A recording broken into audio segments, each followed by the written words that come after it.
by less of a religious person. But we saw it's the reality therein. The being outside the land is this objective reality that causes what we explained, the four explanations, this content that as if he's worshiping idols. It's very severe. Indeed, it's very severe. But it's not, again, a personal deficiency. We saw it, right? God. So the Gemara says, who said you have to worship other gods? You can be religious, David. You can stay religious in America. You can be. But the rabbis say, the conclusion is that yes, but it's outside the land as if he's worshiping idols. By virtue of the fact that he's outside the land. So again, we saw four explanations. The last one of them was we saw how the name of God, the full name of God, the oneness of God is revealed through the nation of Israel, living in the land of Israel. That's the full entity that receives and expresses God's oneness in the world, right? Goy Echad Ba'aretz, one nation. When is your name one? When the Jewish people in the land of Israel are one, in the land of Israel. That's that objective reality. We also saw how outside the land you're serving others, you're subordinate to others that serve other idols. You're in a Christian country, whatever, you're subordinate to you pay taxes to, you go by their constitution, their laws. You're serving, right? We saw Rashi, the Targum, and Rashi that brings down in the Torah in a few places in Dvarim, that you serve those that serve others. Transitive property of idolatry. Being outside the land, you're subordinate to others. Then we saw also the Gemara in Megillah, that even if you're not in a place that serves idols, right? And Megillah, we can't say Hallel. Why? Because the rabbi said in the Gemara in Megillah, page 14, because we're still servants to Achashverosh. We're still subordinate to another king, to a human king. And therefore you can't say we're servants of God. What do you mean? I believe in God, I'm serving God, I pray to God. I don't pray to Achashverosh. But the very subordination, the lack of Jewish independence constitutes this someone else between you and God. This as if you're worshiping idols, as if there's someone else. What is Avodah Zarah? We said foreign worship, not direct to God, not expressing his oneness and not revealing, not connected directly to him. Any indirect service is as if, again, worshiping idols. And then we saw the fourth explanation, which maybe the majority of the rabbis explain, the Rishonim and others explain this, even if you're on an island, we said, even if you're not subordinate to any king, any human entity. The very fact outside the land, God divided the land into different forces, it says. He gave them to, like you call it, the laws of nature, angels and ministering angels.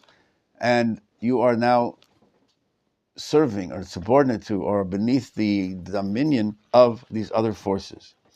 Call them spiritual forces, call them, again, laws of nature, the rabbis explain. Outside the land of Israel, it's not direct. Here is only a place to direct. That's why Yisrael is Yashar Kel, straight to God. This is the place that God created, like it says in Dvarim chapter 11. The eyes of God are upon this land from the beginning of the year to the end of the year. This is the direct connection to Hashem. That's how He created the world. There's a bridge, we said, between the finite and the infinite, between this worldliness and the beyond worldliness. And that bridge is Eretz Yisrael, Yerushalayim, the Temple Mount, the Holy of Holies. There's this pinpoint place that God, so to speak, intersects with this world, reveals Himself. What it says in Yaakov's dream, right? He woke up and he said, wow, I realize now this is the house of God. This is the Shar HaShamayim, the gate. How's your Hebrew? I understand that. The gate to heaven. There's a stairway to heaven. There's a gate to heaven. God created this reality in our world that enables this bridging the gap between the finite and the infinite, which is all mankind is in search for the infinite, the divine, the beyond. So stations and borders, which is beyond. That's the miracle. That there's an ability. You can say it's like summarizes it in 3 words in one chapter there. How to of God, that he searches for that beyond. He needs that magnetic pull to the source to link up to it. But how do you do that? So everyone is in search, but it's very frustrating. There's no conclusion. There's no way to get to the truth. How do you know which is the real thing? But rather God came, mimeno. It's not from us. God came down and told us exactly how, in this finite 3-dimensional world, how to connect to things that are created, that bridges that enable this real connection. In time, we mentioned last week, Ashan, right? Ayin Shin Nun, in time and space and in people, in souls, in creatures. There's three bridges, so to speak, that enable the connection of all to the beyond. And in place, the world of Olam, in place, that's Eretz Yisrael. And uniquely, especially a more concentrated Yerushalayim.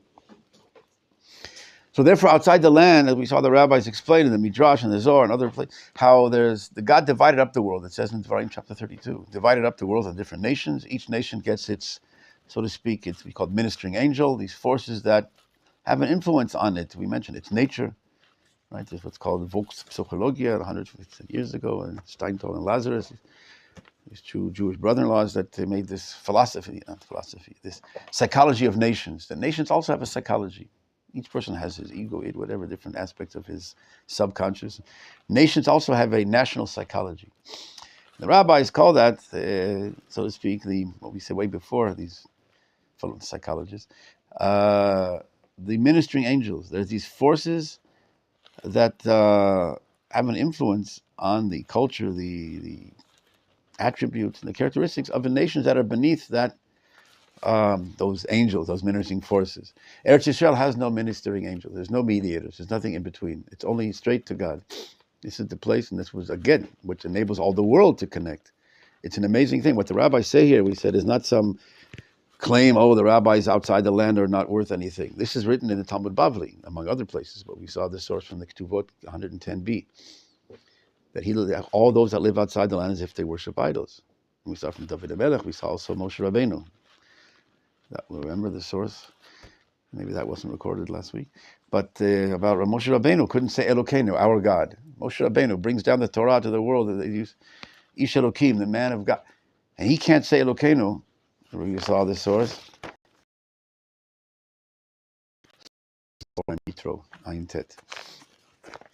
Nevertheless, we got to maybe the last source on the sheet, on the second sheet. Just to finish up quickly, I want to move on to another source today. This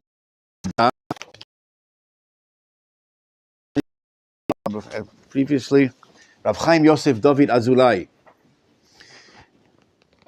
his great-grandfather, Rav Avram Azulai, the famous book Chesed LaAvraham, which you could call, definitely a book of the inner workings, the secret, the Kabbalah, and talks about a lot the significance of Eretz Yisrael, the deeper meaning and the value and the insights into the spiritual centrality, holiness of the land of Israel.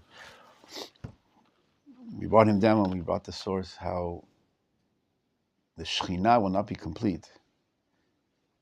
Because that we saw about Moshe Rabbeinu on the second source here on the sheet, how Moshe Rabbeinu couldn't say our God because he didn't merit the land, coming into the land of Israel. He couldn't include himself as Elokeinu, our God. He says the Shekhinah is not complete until the holy seed entered the holy land, and then the Shekhinah is in its place. That's the vehicle. We mentioned two pieces of metal that conduct divine conductivity to the world, electricity to the world, energy, life, and light, and infinite goodness enter the world through this vehicle of the Jewish people in the land of Israel. A piece of plastic doesn't conduct. Jews in New York, non-Jews in Israel, that's not the conductor. God created the Shekhinah. When the Jewish people in the land of Israel, then the Shekhinah is in its place. And then we brought down from the Chesed LaAvraham, the Avram Azulai, buried in Hebron, that the Shekhinah is not in its place completely until all the Jews are in all of Eretz Yisrael, all the borders of Eretz Yisrael. We don't want the land for territorial expansion, whatever. We want more property, nadlan, real estate. This is the real estate that enables the geographical location. And the Jewish people on this land enable the blessing to come to all of creation, all of mankind, to uplift all the world. The animals, the wolf, the lamb will live with the wolf. It's a change of nature, a revolution of human culture. What is to be good and connected to all the oneness of all of existence, the harmony of all of creation. It's when the Shekhinah is in its place, that means this flow of the neshama that unifies all, that connects all, that uplifts all. It's a blessing for all. And that's why we want all the Jews in Eretz Yisrael depends on that full, again, presence of that full conductor of the nation of Israel, land of Israel. But the bottom source is also from the grandson, some people say the great-grandson, the Chida, Rav Chaim Yosef David Azulai. I mentioned to you, Rav Eliyahu, with a special mission to bring his bones to be reburied in Eretz Yisrael. He's buried here on Har Menuchot. Rav Eliyahu, because of what he did, he is buried right next to him. There's a tomb of the Chida, and right next to him, Rav Mordechai Eliyahu Zatzal. Nevertheless, his commentary on this Gemara, we saw the Gemara in Ketubot, among other places, but we saw this Gemara that he that lives outside the land as if he worships idols. And now, what is the commentary? What is the explanation? So you see here on the bottom of the sheet, his commentary to the tractate of Ketubot. It's called the book Petach Inaim. He has a lot of books. He's prolific. You should see there in the grave, in the, how do you say, the grave site there, they have a lot of simple explanation of this amazing source, of this, so to speak. He said the simple understanding ministering angels, each one, unto each one, God gave a different nation.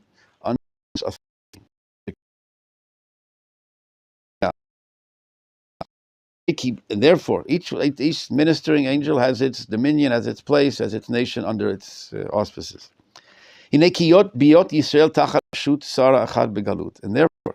when the Jewish people are under the jurisdiction in exile, by that nation and by their land. Look what he writes here, the ramifications of this statement. All the Torah that you learn and all the mitzvot that you do outside the land, that they do and learn there. Salkin le'ele, what does that mean? What does salka mean in Aramaic? Arises. Right, rises up, goes up. Be'eretz ha'atzamim, goes the land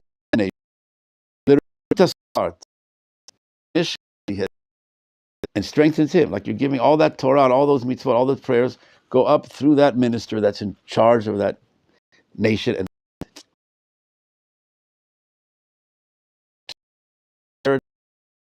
all the prayers for the Jews all over the world go to Eretz Yisrael, and then from there they go up. They don't go from America. There's no direct. They go up through this. Indirectly, they go to here, through that minister, and then they go up to Eretz Yisrael. That's why the Gemara says in Brachot, right? You face wherever you are in the world. Also halacha, wherever you are in the world, you face Eretz Yisrael. You face Yerushalayim, and Yerushalayim you face the holy. Because there's a great giant of Kabbalah. It talks about the names of God, and he says the prayer outside the land has to go through like these ministers, but he portrays it like it goes through all these not protagonists, the antagonists, all these negative forces, till they get to Israel. Walls between and Hashem and us, till it gets to. It's like the king, but he's all these walls and these things and obstacles in the way. That's the joke of, I think it's the joke of Machon Meir, that she had 3 things on her desk. The white one, the red one, and whatever colors. And what's that one? Oh, that's to Moscow. And what's that? America. That must be expensive. She said, no, by us it's a local call. Because here, but that's what the Sharayo writes. To the prayer, I mean, if you realize it, if you think of what he writes there, it's a different prayer. The value, the efficacy of the prayer is totally different when it has to go through all these blockages and whatever. And you also don't see, so to speak. It's behind the wall. In Eretz you see who you're talking to. There's a connection, a direct connection. Nevertheless, back to what he says here. All your prayers and all your Torah, here it says the Torah and mitzvot, go up through that minister. And then, from there, it goes up to Hashem. V'hasar neheneh mehem. And that minister gets pleasure from them. You're on the second column, the bottom. It's a little small there, but... The hasar neheneh mehem. He gets pleasure. You're supporting, you're strengthening that minister. Minister above. Which, therefore, thus, strengthens America, that country that you're in. V'imkein, and therefore, ein nireit avodah miyuchedet l'Hashem davka, chas v'shalom. Therefore, God forbid, it looks as if your service is not unique to Hashem, because it's going up through someone else, and you're strengthening someone else. Your intentions aren't to strengthen him. Right? We said the Gemara in Avodah Zarah says, although they worship, if they worship idols in purity, because your intentions are pure, your intentions are to Hashem, God. It's not to Hashem directly. It's foreign worship. It's through foreign medium before it gets to Hashem. And therefore, he says, that's his explanation, therefore it's not, doesn't look like it's direct to Hashem, God forbid. And that's what our sages said, as if he's worshiping idols. But what does he say here? That you strengthen that ministering angel, that force, which indeed in turn strengthens that nation below, beneath it. Where have we seen things like that? That the presence of the Jew strengthens and brings a blessing to the surrounding people or nation. Where in Breshit, let's say? Lavan. Oh, Yafeh. Lavan and Yaakov. It says explicitly, not interpretation, whatever. It says in chapter 30, Lavan says, I found favor in your eyes, and I have learned by divination, that Hashem has blessed me on account of you. Later it also says, that's in verse 27, chapter 30, verse 27, also verse 30, for the little that you have had before I came, what Yaakov says to him, the little that you had before I came has expanded substantially as Hashem has blessed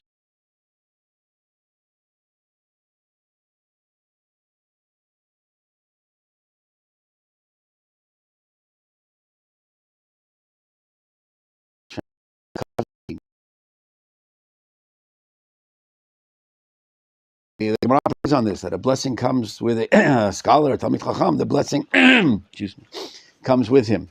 But later, we see it again. You could say that's Lavan, his interpretation or his guessing that it's coming, that blessing is coming to you.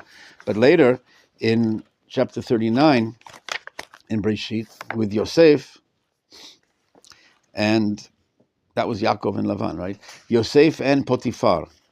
Now, he comes to Potiphar. He's sold down to Egypt, brought down to Egypt, and he's Potiphar, the courtier of Paro, the chamberlain of the butchers, etc., purchased him from the Ishmaelites. And it happened that from the time he appointed him in his house and over whatever he did, Hashem blessed the Egyptian's house on, here's the translation, on Yosef's account. In Hebrew again, blessed the Beit HaMitzri, Biglal Yosef, because of Yosef. The blessing came to him because of Yosef. No, the blessing comes, the presence of this Jew causes this blessing that surrounds him. He brings the blessing to all that is there. So too what we're up till now, there's two superpowers in the world. Recently there was America and Russia. Where was the biggest Jewish population? In history, Russia and America, where the Jews are, there's a blessing. They cause this blessing to you call it the ministering angel, and that causes in turn this blessing to the nation they're in. Ironically,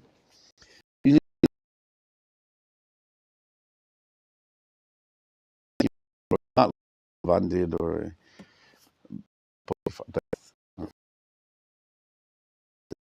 it testifies that the blessing was because of you. By Lavan, nevertheless, this blessing, whether they know it or not, where it's coming from, the irony is that the Jews bring this blessing to where they are. And unfortunately, usually the strength that is given to that nation, they usually use it against the Jews, right? To anti-Semitism, etc. Instead of recognizing the blessing that comes from the Jews, like it says to Avram Avinu, the nations will be blessed through you. And whoever blesses you will be blessed, and whoever curses you will be cursed. That's why, if the nation understood this, or let's put it the negative way first, that if the Jews leave those nations, then those nations, that source of energy will be dissipated, will be lost. Indeed, what happened, the Russians, the Jews left, and Russia became, no longer USSR, just collapsed. No bullets, no revolution. The energy source fell, and the nation Russian fell apart. America, when the Jews leave America, we'll see what will be with America. Themselves off from that source of blessing, and then the end is clear, that they will lose that source of life of themselves. If, however, on the positive side, if they send us out, like it says in Yeshayahu, the nations will send you and say, you belong to Zion, what are you doing here? You're a Jew. Go to Eretz Yisrael, bring your blessing to the world through being a Jewish nation in the land of Israel. Bring the Shekhinah back to this world. Then they will continue. Those who bless you will be blessed. No, then they'll be connected to that source of blessing, And then indeed they will continue and be successful, etc., and blossom. So it depends how the Jews leave the exile. If they leave, again, willingly and positively, then, like I said, in the future, then the nations will be connected to that source of blessing. We're not out to destroy the opposite, the source of blessing for all. The source, the Am Yisrael is this the life, the heart of the nations. It's it, the source that gives life and meaning and beauty and uplifting value to all of creation. But if they cut themselves off from that source, then indeed they're cutting themselves off from their life source. And that's what I had in Russia would happen. And we'll see America, where so far it doesn't look like they're going to go out the positive way. They have to come here willingly? Not only willingly from the part of the Jews, but not by the nations, if the Jews are kicked out or thrown out or just, God forbid, in another way. The Jews that left Russia had to escape, had to run away, whatever. So they lost that source of life. But if you keep connected to that source, if the Jews say, like I said, it says in Yeshayahu, that will tell you the Jews to go to Zion. He said they'll give them gifts, whatever. What are you doing here? Take a package deal to make Aliyah to Eretz Yisrael. And then they continue their connection to that Jewish people. Then they get the blessing. Those who bless you will be blessed. So we will not be able to achieve those goals if they didn't go, they didn't go it by themselves. They won't. Am Yisrael will be back in the land of Israel. We'll get that blessing. We'll continue that life source. But those who cut themselves off from that, again, you're cutting yourself off from the branch that you're connected to. If they cut themselves off from that life source, then the nations, those people that use that energy from the Jews against the Jews, they cut themselves off, not the Jewish people. The Jewish people will continue. We guarantee the nation of God will bring the name of God to the world. That's an eternal existence. To this divinely created eternal essence called the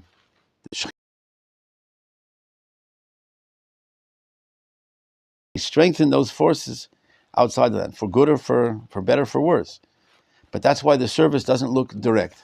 But now I wanted to bring you a source in English that you can all read from the Ramban on the Torah, Rabbeinu Moshe ben Nachman, the Nachmanides, elaborates at great length on this topic, or this. So if you can pass these sheets out, and the book of Vayikra, there's two sheets here, but actually you have it here like in English, the Ramban in the blue. It's like 8 pages, but I just did 4 on each page, but each thing is a page. It's shrunk here. This is from the book of Vayikra, again, the Ramban.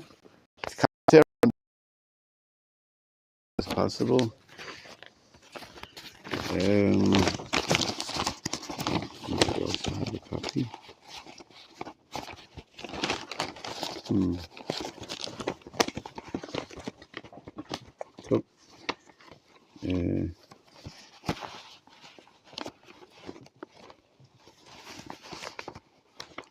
everyone has? I don't have in English. Maybe one more copy is left there. You have an extra? Oh, here I have. Okay. Okay, this is the Ramban. Let's do it quickly. This is on what verses is he referring to? Is he commenting on? Commenting.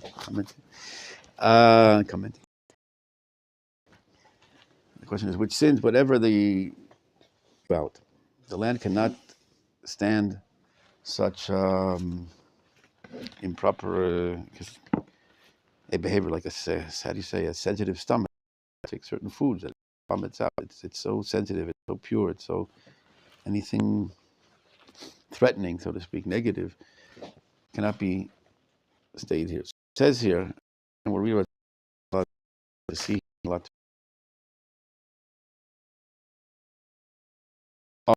Matters affecting personal conduct depend on certain things that depend on the land. That they're so holy, they're so unique, that the holiness of the land is so great that it requires unique commandments that can't be fulfilled outside the land. Other mitzvot, and we'll see the content, the significance of those commandments, but the other commandments that are upon the body, in other words, the tefillin, the tzitzit, etc., those are obligatory even outside the land.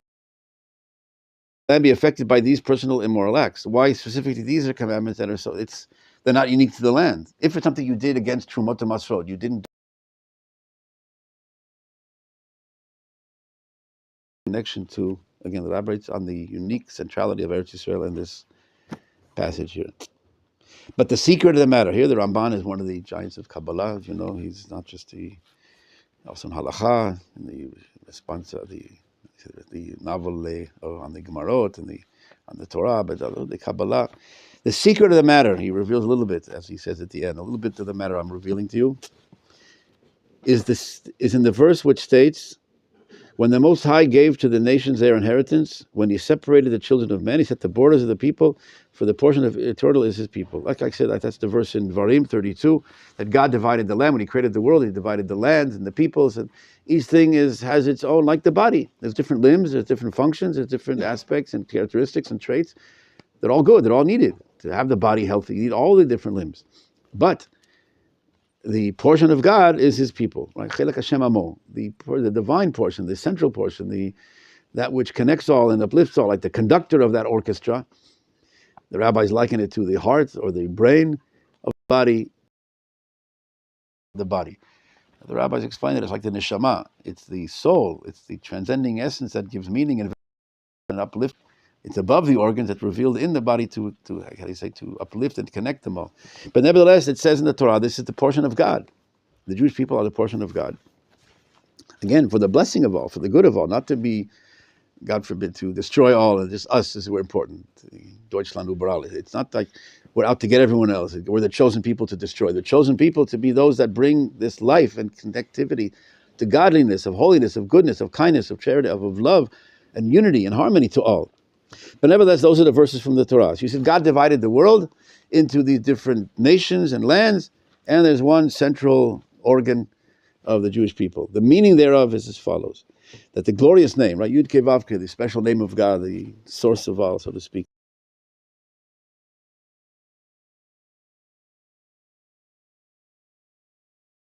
this lower emanations from the source above, and the source, everything. Every one source is the soul of the one beneath it, and that beneath is the soul, the driving force of that beneath it. And so this, like Nefesh Chaim and other rabbis elaborate on this, how everything is this, like in Yechezkel has the prophecy of these visions of the, I don't know, say it in Hebrew, the Chayot and Ofanim, there's these chariots. He sees all the different levels of creation, how each one is like the soul, the driving force, the inner superconscious. He created everything. It's not like there's different gods. There's only one God, but he divided it all into, like I said, different limbs and different forces and forces and forces and roots and roots. He created everything, and he placed the power of the lower creatures in the higher beings, giving over each and every nation in their lands after their nations. Right? The italics is the verses that he's quoted. You can look inside, it's in English. Some known as star or constellation, as known by means of astrological speculation. Although there are different forces, God did divide the world into different, call it spiritual or astrological, or forces that can be understood, and even they have sources above, way beyond what man understands. It's reference to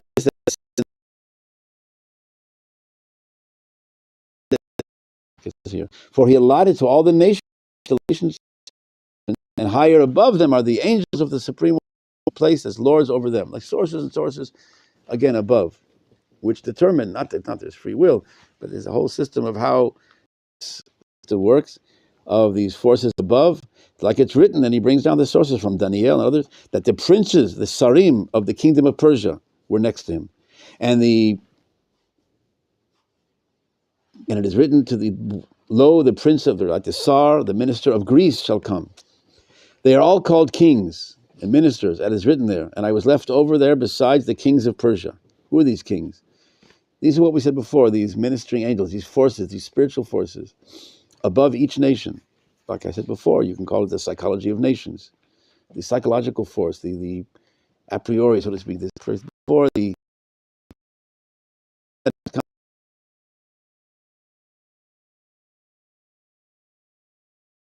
symphony orchestra.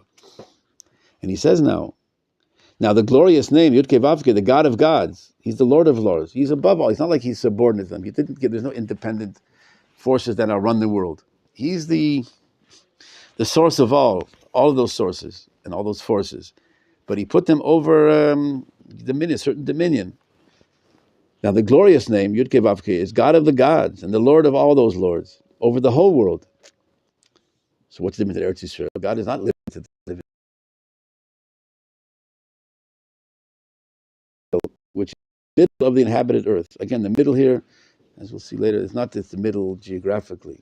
It's called, the middle is that which is called the roots, the qualitative roots, the center, like the Baral says, there's only one center point. That's the periphery circumference, and there's one point, the middle point. That's the content. That's the value. That's the ideal, the goal of all the periphery, so to speak. Eretz Yisrael is not just a central location. I don't know how you put the globe, but it's the center. It's the heart. It's the neshama of all of creation. Like I said before, it's the bridge between space and time, between space and beyond space. It's, so to speak, in this world. It looks like every other place. Rabbi Nachman Breslov writes how it's. He talks about the Holy Land, and people, what? He must be talking about the Holy Land. His students said, when Rabbi Nachman talks about the Holy Land, he's referring to the upper spheres, the the elements above, the spiritual. He says, no, I'm talking about the dirt and the dust, the how do you say, the afar, the dust of Eretz Yisrael, and the courtyards of Eretz Yisrael. He goes, no, he must mean, when he talks about the courtyard, he means the spiritual courtyard. He goes, no, I'm talking about this land, the physical. But this physical, he says, if you have the eyes and you train enough, you get to this level to understand a little bit how totally different the dust and the courtyard of Eretz Yisrael are different from outside the land. Just like on Shabbat. It seems another day, there's 7 days of the week. No, there's 6 days of the week, and there's another day that is not from this world. It connects this world and beyond this world, or space and beyond, time and beyond time. It looks like another 24 hours. There's no difference between before Shabbat and no, it's a different world, different dimension. There's some people that feel it. You enter Shabbat, they feel this energy, and it's in Motzei Shabbat, they feel. That's why even we have an extra neshama on Shabbat. It's an over-energized thing now with this lowering of the energy, so to speak, this drop. But there's an objective reality, just like these bridges, so these gaps.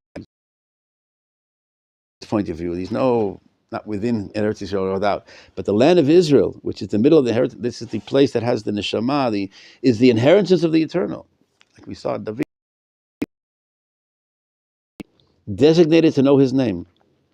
This is where God's name is made known. This is how his name comes into the world. His name, we said, is his expression, how he's revealed, how he's expressed. Not God. God is not, there's no place that holds it. But in our world, from our point, how we can receive and express that godliness, content of God that he wishes to bestow and to reveal to this world, to creation. For that he created the world, to make his name known, to bring this blessing to the world, to make all creation, to live and express that full ideal, which hasn't been fulfilled yet. He created the world that we have to complete it, right? Shebara la'asot, it says in Bereshit, that we have to complete the creation. The world is full of evil and suffering, and that's not the way God meant it. Our goal is now to finish creation. The truth is, Adam Rishon also was supposed to do that, from Gan Eden, to bring it to a higher level, what it was supposed to be. And even that, instead of raising it to what it was supposed to be, like it says, God put Adam in Gan Eden, to work it and protect it. What was the work? There was something to do to bring it even higher. Not only did he not bring it higher, but he put more gaps and barriers and lower levels of blocking this divine light and good influx of divinity in this world. Our goal is to bring it back to that, but not just to Gan Eden, to bring it back beyond that, beyond what it was before the sin of Adam Rishon. So the world isn't complete yet. That's our goal in this world, to complete creation, to bring it to what it says in the rabbis, to be shutaf in Maseh Bereshit, to be partner with God in creation, to fulfill creation. But that goal is revealed through this geographical location in the land of Israel. That's this planetary place that, in other words, that enables this connection, this expression, the bringing down godliness to worldliness, to this world. So God isn't in the land of Israel, so to speak, but his godliness, you could say, the Shekhinah, God's presence, is revealed in the land. He created a place that enables that. Again, the other places he divided for each one a certain contribution, music, science, art, whatever it is. But Eretz Yisrael is the place where his name is revealed. The glorious name is the God of God and Lord of Lords over the whole world, but the land of Israel, which is in the middle of the heaven, is the inheritance of eternal, designated to his name. Here you can reveal his full name. We said, right, Yechezkel 36. Outside the land of Israel, it's a Chilul Hashem. Chilul Hashem, that's the creation of His name. What do you mean, His name? His name, the ideal, cannot be revealed fully. You have pieces of light. Every mitzvah you do in New York, whatever, learning Torah. But the full name, the full light, it says there in Yechezkel, my big name, my holy name, Shmi Agadol, Shmi Akadol, my holy name, that's the full light of God. It gets revealed through the kingdom of priests and a holy nation, the land of Israel. As we've seen, again, the sources up till now, there's more to come yet. But here you see how the Ramban just summarizes it all, and you'll see other sources that we've seen. This is, and he placed none of the angels chief observer or ruler over it. There's no mediators here. Since he gave it as a heritage to his people who declare the his name. Created what it says in Yeshayahu 43:21 that we repeat all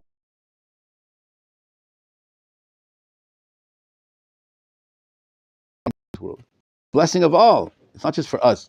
We're our redemption. Our redemption is fulfillment of the divine ideal, which is the goal of all of creation. Yeshayahu chapter 2.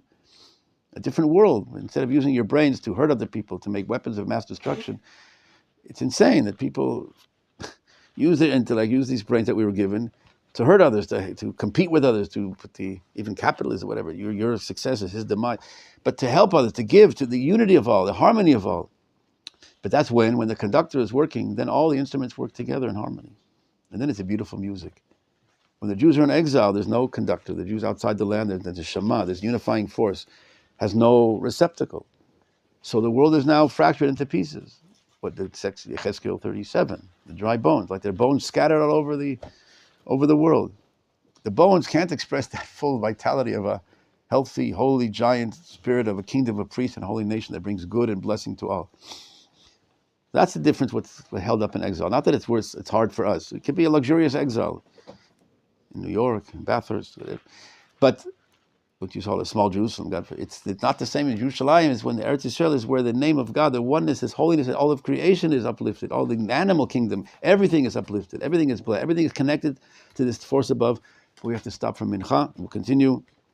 Either pass back the sheets. We just started the Ramban. You see there's much more to go.